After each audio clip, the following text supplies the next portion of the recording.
Olá, o programa Trilha Social, o programa que fala o bem, faz o bem e divulga o bem, começa agora. E começa agora convidando você para fazer parte do quê? Da solução.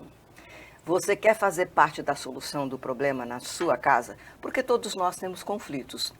Se existe uma coisa que a gente sempre vai ter, são conflitos, sabe por quê? Porque somos pessoas diferentes, cada um vai catalogando dentro de si as situações de uma forma única, singular.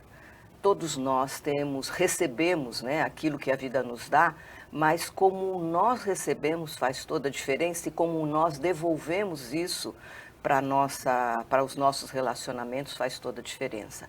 Então, você quer fazer parte da solução? Você precisa de ser autorresponsável. Você tem que se responsabilizar por suas ações. Eu vou falar de uma situação muito interessante que eu vivi na minha vida como tanatóloga. Tanatóloga é um atendimento que a gente faz a pessoas que estão chegando no final da vida por uma doença e sabe que tem um tempo determinado, pequeno de vida, e o que elas vão fazer com esse período. E o quanto eu percebi o quanto elas se sentiam arrependidas de não ter feito parte da solução dos problemas, ter até causado, aumentado, deixando que a raiva, a mágoa, a dor, o sofrimento fossem um norte na vida delas. E antes de partir, elas praticaram atos de cidadania, não só buscando as pessoas para perdoar, mas também para ser perdoada, buscando as pessoas também para dizer a elas o quanto elas eram importantes na vida. E aproveitar esse pequeno espaço ainda de vida, porque a vida, a qualquer momento, nós somos os únicos seres no mundo que sabemos que vamos partir. Mas o que é que nós vamos deixar? Qual foi o rastro? Qual foi a memória? O que é que você deixou para esse mundo? Então, nós entendemos que tudo aquilo que nós fazemos aqui é uma entrega para aquele que virá. Você vai viver esse período com tudo que você fizer e vai responder por tudo que você fizer. Não tem como você agir de um jeito que não é bom e querer que o resultado seja bom. Então, tudo na vida faz com que você possa ser uma pessoa melhor. Mas para isso você tem que saber qual é a participação que eu tenho nessa situação. Existem pessoas como essas que estão nessa fase final da vida por algum motivo, por uma doença, e elas então se permitem serem mais humanas, se permitem serem mais, se ajudarem, olhar para aquilo que nunca olharam um dia. E todas essas pessoas, nenhuma delas me disse que ela não era ligada a dinheiro, era ligada ao ser, ao relacionamento, o que deixou de dar, o abraço, o olhar, a palavra. E também, quando a gente fala da questão financeira, como eu usei esse dinheiro? Foi para agregar? Foi para somar? Como é que eu usei isso? Ou foi para humilhar? Muitas pessoas usam sua posição profissional, financeira, às vezes, para humilhar. Porque também tem problemas que precisam de ser resolvidos, são conflitos que às vezes acontecem na vida e a pessoa precisa dessa ajuda. E eu tenho certeza que na vida de muitas pessoas apareceu ajuda, mas a pessoa, por orgulho e também por conveniência, ela não cedeu. E no final da vida ela pode ter, como muitas dessas pessoas que passam por doenças como essa, ter uma reflexão profunda daquilo que deveria ter feito e não fez, e o pouco tempo que tem, como é que ela vai desfazer, ou pelo menos se livrar daquela dor, se libertar, né, daquela dor e libertar as pessoas de tudo aquilo que foi criado. É muito importante olhar para cada um com muito carinho. E assim, aprendi muito com elas, porque até no final da vida, você sabia que ato de cidadania, você deixar tudo resolvido se você Sabe, a gente já sabe que vai embora um dia. Mas tudo o que a gente faz aqui, tudo o que a gente tem, a gente já pode deixar resolvido. Seja até questão de herança, seja questão daquilo que você quer, o local onde você quer ser enterrado, se você quer ser cremado, o que você quer, o que você quer que digam, como é que você quer que lembre de você. Isso também é ato de cidadania, sabia? Porque nós não podemos negar. Não é mórbido falar da morte, é real e nós precisamos de olhar para isso com muita certeza de que, ter certeza daquilo que nós entregamos durante essa vida.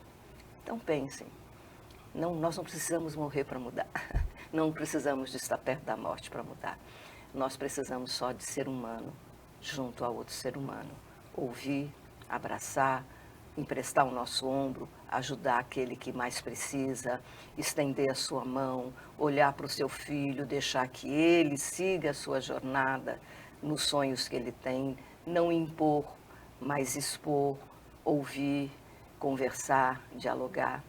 Tudo isso faz parte de uma grande jornada de vida. O nosso programa hoje começa falando sobre conflitos. Os conflitos sempre vão existir, mas a maneira como nós os resolvemos faz toda a diferença. E hoje nós estamos com uma pessoa aqui que trabalha exatamente para dissolver, porque na realidade os problemas se dissolvem quando nós somos capazes de olhar para o outro e ver que o outro também é vulnerável, tão vulnerável quanto nós. Karen Marques, essa advogada brilhante e também gestora de conflito aqui em Alagoas. Karen Marques, uma alegria te receber aqui no nosso programa. Já estivemos com você em outra época e agora você avançou ainda mais na sua carreira profissional e também sendo cada vez mais humana. Maristela, muito obrigada pelo convite. É sempre uma alegria estar com você, não importa aqui, se lá fora, né, nos trabalhos sociais que você faz, na sua casa, que sempre me acolheu muito bem. Você sabe o quanto eu lhe admiro. Falar sobre gestão de conflitos, para mim, é a coisa mais rica que tem. Primeiro porque eu olho para o conflito e eu vejo oportunidade. Né? Normalmente as pessoas olham para o conflito como se fosse algo ruim. Eu acho que não é ruim, porque como você mesmo disse no início, faz parte da nossa vida. O grande desafio é que esse conflito não se transforme num confronto. E quando eu entrei para a advocacia, no caso para o curso de Direito, o que eu mais aprendi é, vamos resolver o conflito dentro do Poder Judiciário. E eu pensava desde aquela época, mas por que tem que ser tudo no Poder Judiciário? Então nós fomos lá atrás educados única e exclusivamente como advocacia a resolver conflitos dentro do Poder Judiciário. E na sua fala você trouxe a autorresponsabilidade. Quando eu levo um conflito para o Poder Judiciário, eu estou transferindo essa autorresponsabilidade para que o juiz diga a mim o que é melhor para mim. Lógico, é evidente que a gente tem alguns conflitos que são necessários no Poder Judiciário porque a pessoa não está cumprindo com uma determinação da lei, como, por exemplo, vamos colocar o plano de saúde que precisa dar, porque está na lei, um determinado tratamento. E aí nós não conseguimos, às vezes, fazer uma negociação que consiga esse resultado positivo para aquela urgência que é a saúde. E muitas vezes vocês também apelam para o Ministério Público. Também, o Ministério Público ele faz parte porque ele é fiscal da lei. Então, muitas vezes ele precisa estar aí auxiliando principalmente essas pessoas mais vulneráveis. Mas quando a gente tem outros conflitos que existe a possibilidade de resolver, e eu questiono muitas vezes, sabe, Maristela, se todos os conflitos que nós tivéssemos fosse desaguar no Poder Judiciário, o Poder Judiciário estaria travado.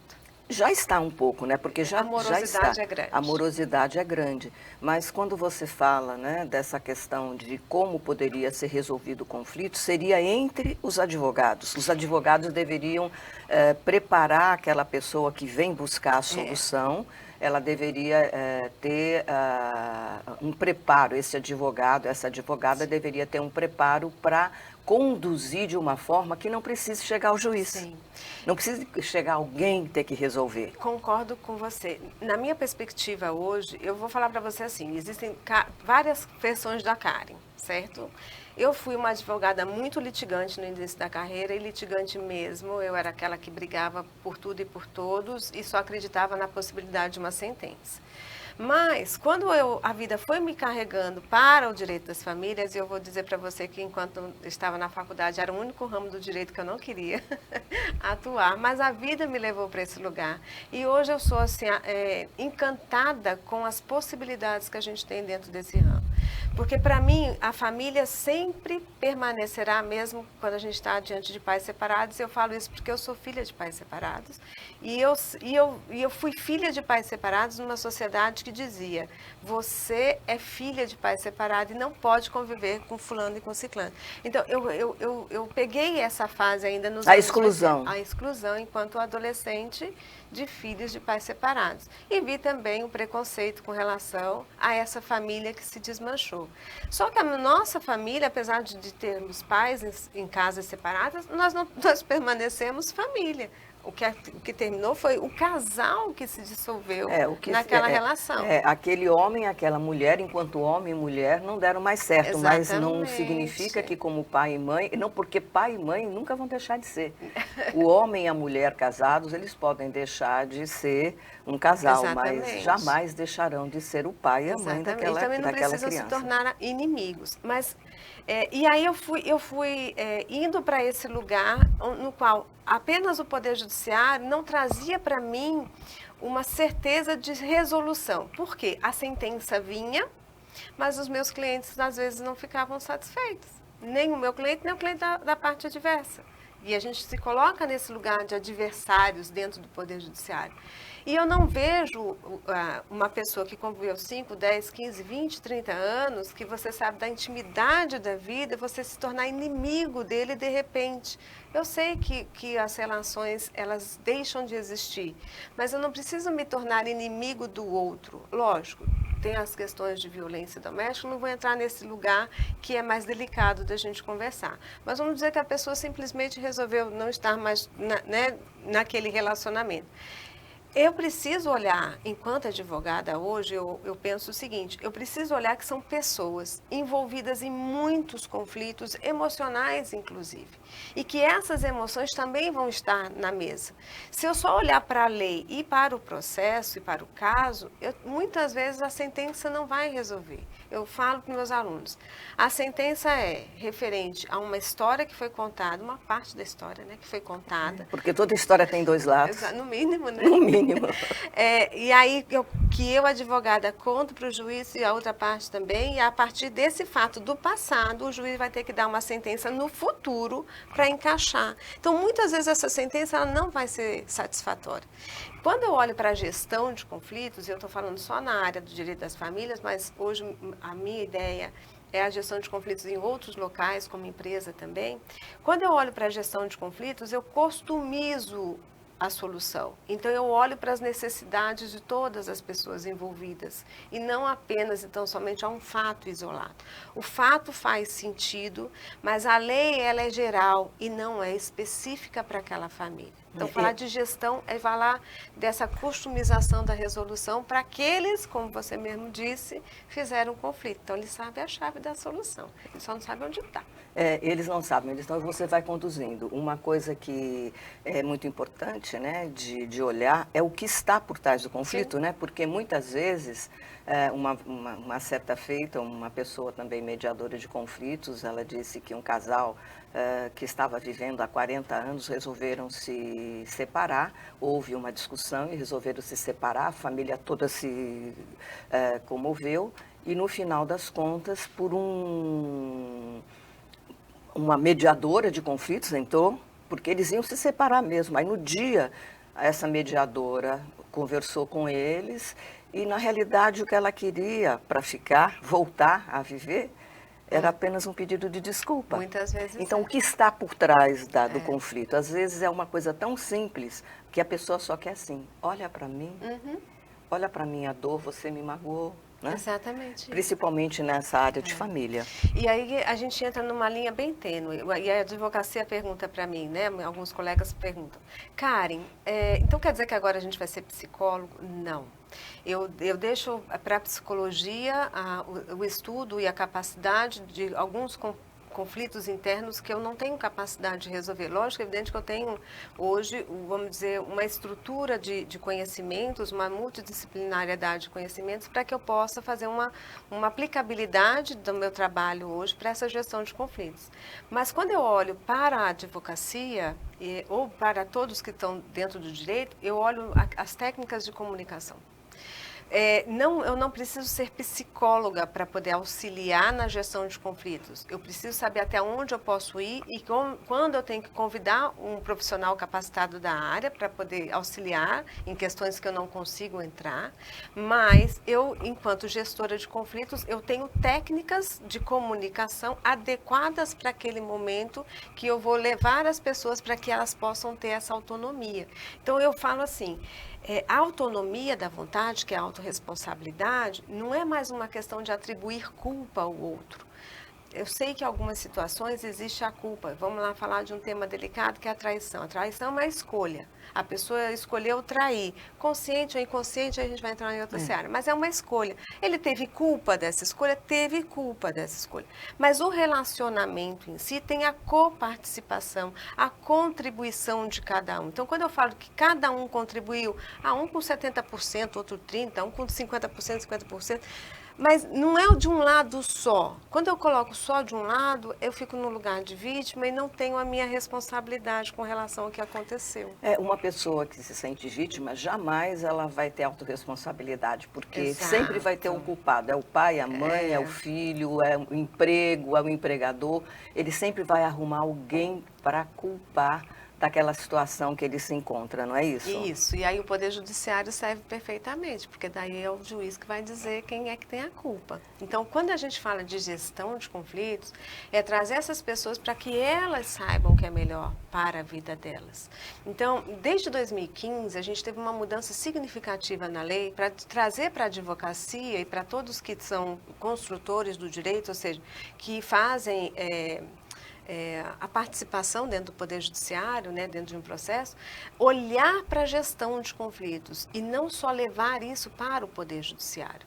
Porque gerir conflitos é trazer paz social. Porque veja só, um processo que demora 10 anos para solucionar, isso é justo? É justiça? Eu demorar 10, 12, 15 anos?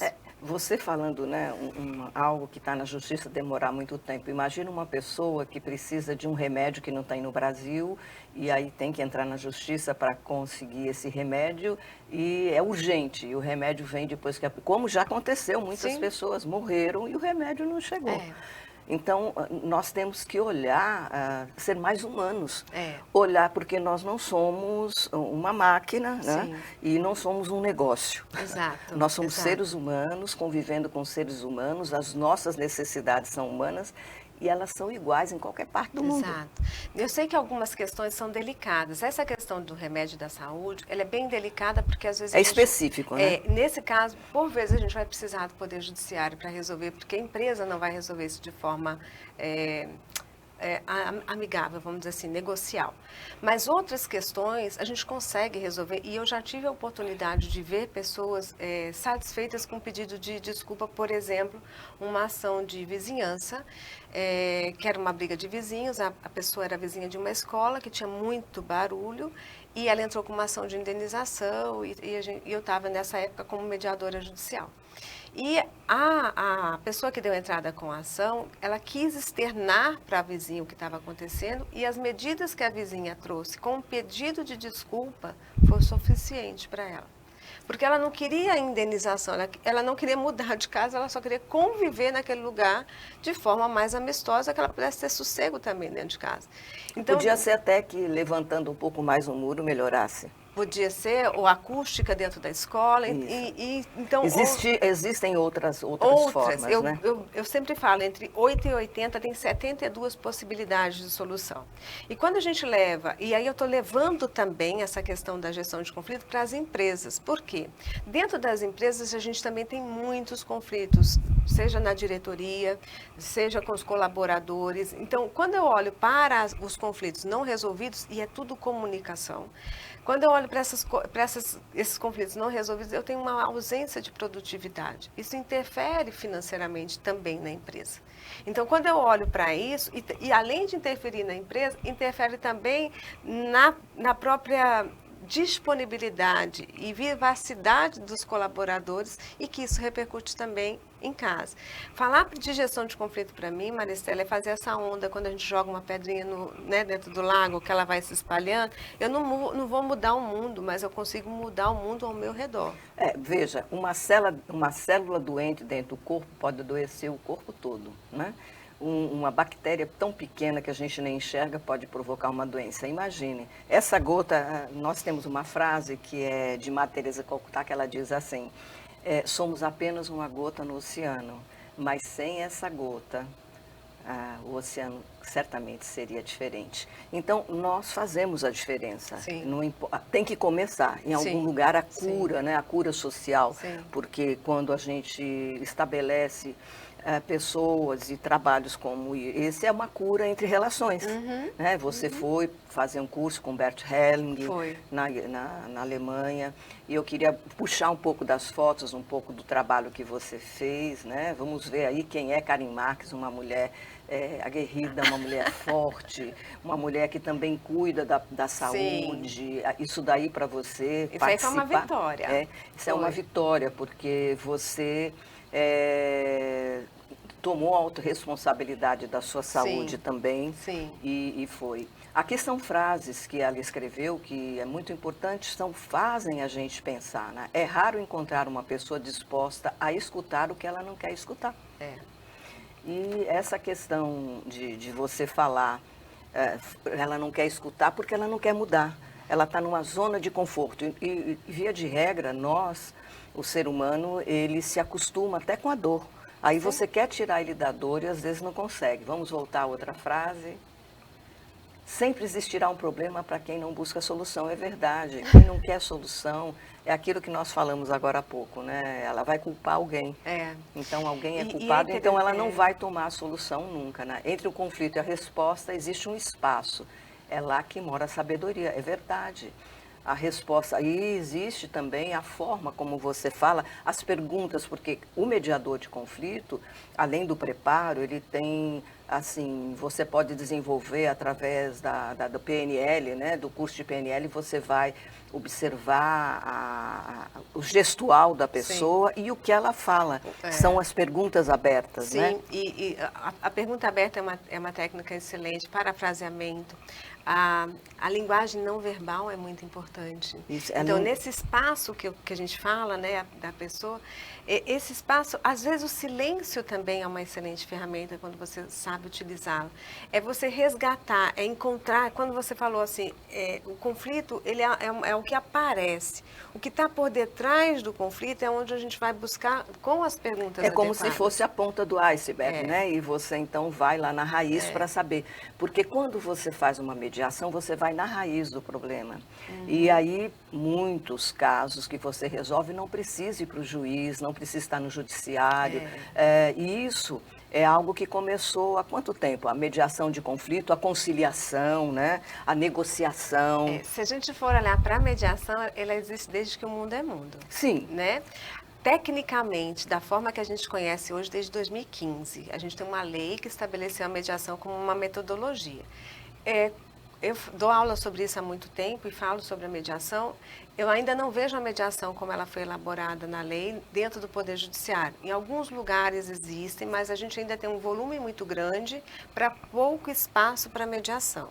Mas eu também atribuo uma responsabilidade da advocacia, porque não adianta eu levar o meu cliente para uma audiência de mediação se eu não fiz um planejamento para essa audiência. Então, quando eu falo da trilha da negociação, eu preciso também fazer um planejamento. Passo a passo. Exatamente. Qual é cada conquista que você vai fazer, ajudar aquele cliente, né, a ele olhar. Exatamente. Então, assim, quando eu chego na audiência, já preparada, que eu vou levar o meu cliente, que eu sei que as emoções vão estar lá na mesa também. Claro. Então, eu tenho que preparar meu cliente dentro do meu escritório, antes mesmo de chegar na mediação, mesmo que o mediador seja o melhor, mais capacitado. lado. Se eu não trouxe o cliente para olhar para esse lugar da solução, ele não vai encontrar isso numa audiência de mediação, que por vezes é no máximo 30 minutos de audiência. A gente sabe que não dá para conversar em meia hora. Com certeza. Né? E não é em apenas um momento. Não, né? Não são é várias reuniões que Exatamente. são feitas para que você possa fazer essa leitura, ajudá-lo a pensar, a se autorresponsabilizar e também ao perceber onde ele pode mudar para que a solução chegue. Na área de direito, nós temos aí mais algumas fotos, né, sua. E a cabeça que encontra a solução é a mesma que elabora o problema. Olha, essa frase é de Leandro Carnal. E é verdade, não tem como a gente mudar. A solução e o problema está dentro de você, dentro de cada um de nós. Aqui uma conversa que faltava, que é um curso que você também ministrou, maravilhoso. Você também fez outro curso que foi... Aí foi quando você foi... a primeira vez que eu fui foi em 2017, depois eu fui em 2019. Isso. Para conhecer também as constelações. Você também trabalhou mediação da teoria à prática, né? A trilha da negociação empresarial. E aí você está recebendo... uma homenagem, né, que o Sindicato dos Advogados e Advogadas me deram a comenda. Elias Ferreira, que é o presidente, e eu até perguntei para ele, Elias, mas por que o meu nome, né? E eu fui professora dele, né, um período, já faz muito tempo, não muito tempo assim, mas faz um tempo, e aí ele falou, Karen, porque eu acredito que todos da advocacia deveriam conhecer a metodologia da resolução de conflitos. Saber gerir conflitos também faz parte da advocacia. Faz parte da advocacia. E por vezes, Maristela, eu vejo algumas petições iniciais, ou seja, para quem não sabe o que é uma petição inicial, é a primeira comunicação do advogado no processo, denegrindo muitas vezes a imagem do outro, né? E se eu estou querendo resolver um conflito, eu não tenho que subjetivar o conflito, eu tenho que olhar para o fato. Então, por exemplo, eu entendo que, historicamente, a lei do divórcio, lá em 77, ele dizia que eu tinha que atribuir culpa ao outro cônjuge que não aceitaria o divórcio. Mas isso foi em 77, a sociedade mudou. Hoje, eu tenho um divórcio que é de forma, eu posso solicitar unilateralmente, que o juiz concede. Então, eu não preciso denegrir o outro para pedir o divórcio, né? Eu não preciso denegrir o outro para poder ter o meu direito à partilha. Então, eu preciso entender que... Respeitar o direito que cada um tem de ser o que é, desde que não vá ferir os valores humanos, né? E outra, olhar o que é que eu quero resolver. Eu quero me divorciar, eu quero meus direitos. Ok, então vamos olhar para isso. Né? Você falando tem muita gente que se divorcia e o juiz determina e eles ficam brigando o resto da vida. Ou seja, na realidade não houve um divórcio de verdade, né? O conflito também aproxima. O conflito aproxima através da dor, né? Vamos colocar mais algumas fotos aqui também de outros trabalhos. Eu já fiz 2 imersões a conversa que faltava online. Né? Então, esse é um registro de uma delas, de um momento da gente. E esse aí foi um evento que eu participei, do GE, que também faz treinamentos para empresas, e aí eu fiz uma dinâmica. E aqui da minha participação com vocês, né, do projeto que foi realizado, foi ano passado esse projeto, Foi né? o ano passado, com 6 escolas, junto ao SESC, todo o grupo que participou, o quanto é importante, todas as pessoas aí imbuídas na cultura de paz, porque a mediação de conflito é uma ferramenta para a cultura de paz, ela pode ser usada em todos os lugares, na escola, na família, em todos os lugares que você estiver, você pode se capacitar, não precisa de ser um advogado para poder fazer um curso de capacitação, na área de mediação de conflito, porque tudo que você aprender não vai ocupar espaço, vai ficar dentro de você e se tornará sabedoria. Exatamente. Inclusive, essa última imersão, a conversa que faltava, ela surgiu justamente dessa necessidade, dessa habilidade. Então, eu trago técnicas, não só de comunicação, como também eu trago uma elaboração de vamos dizer, de um roteiro, que mesmo que seja uma conversa que de repente chegou para você, a pessoa já chegou explodindo, né? Vem aquela granada, o que eu faço com isso? Mas quando eu tenho mais ou menos um roteiro das técnicas a serem utilizadas, eu respiro e consigo me concentrar para não piorar a situação. Respirar e contar até 10 faz parte. Nós estamos no final do programa, esse é um assunto assim que mexe com todos nós e tão necessário. Eu gostaria que você deixasse uma mensagem para o nosso público. A mensagem que eu deixo é que todos nós podemos ter habilidade de comunicação adequada para não entrar no conflito do outro. Não é o que o outro faz com você, e sim o impacto que você tem e o que você faz com isso a partir desse impacto. Com as habilidades aí afiadas, pode ser que você não se envolva num conflito que se torne um confronto. E como é que a pessoa pode lhe procurar? Pelas redes sociais, né? Estou lá, Karen, Karin, Marques. É só me procurar lá no Instagram e a gente conversa a respeito. Você pode obter mais informações. O programa Trilha Social agradece a sua presença. O programa que fala o bem, faz o bem e divulga o bem. Volta semana que vem, eu estou esperando em você. Sempre com pessoas que contribuem para a cultura de paz. Até lá.